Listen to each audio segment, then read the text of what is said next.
Merci Madame le maire. Je voudrais tout d'abord remercier Aïcha Bassal pour la présentation de ses rapports annuels pour l'égalité réelle. Dans le cadre du mandat municipal, notre équipe a affirmé sa volonté d'agir en faveur de l'égalité réelle. Cette ambition est le fil permanent de l'action collective et de la qualité du vivre ensemble dans une ville plus juste, plus inclusive, plus solidaire, telle que nous l'avons souhaité. Pour faire progresser l'égalité réelle, nous nous sommes notamment engagés à prévenir et à lutter contre toutes les discriminations, à garantir l'égalité entre les femmes et les hommes, à favoriser l'intégration et à mettre en œuvre l'accessibilité universelle. Ces engagements, nous les mettons en œuvre en actionnant 3 leviers. Par le soutien d'abord aux actrices et aux acteurs du territoire mobilisés sur ces enjeux. Et puis, nous le faisons également en conduisant directement des actions concrètes de politique publique. Je pense notamment au projet Citadelle que nous avons évoqué tout à l'heure et que nous sommes fiers, vraiment fiers d'avoir adopté.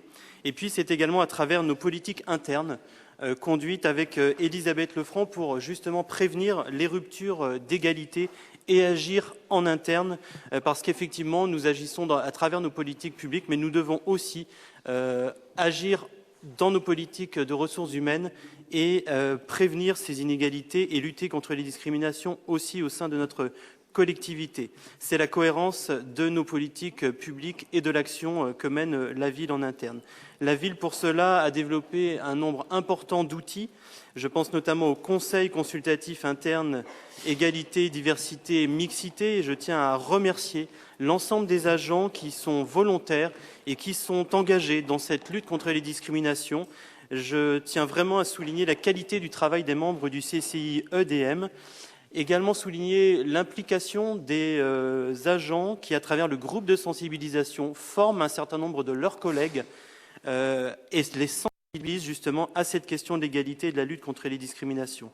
Ce travail est important, il permet la formation de plus de 500 agents. Les nouveaux agents sont systématiquement formés et sensibilisés à ces questions et c'est un travail important que nous poursuivons. Notre démarche, elle s'incarne aussi à travers la labellisation, à travers le label diversité et le deuxième label auquel nous candidatons, le label égalité. Nous commençons d'ailleurs la semaine prochaine une semaine importante d'audition. L'AFNOR sera présente à Nantes et auditionnera les élus, les services et je tiens vraiment à remercier l'ensemble des agents, des services, les directions qui sont particulièrement impliquées dans la préparation justement de ces audits et dans la préparation de ce travail qui, tout au long de l'année que nous menons pour lutter contre les discriminations.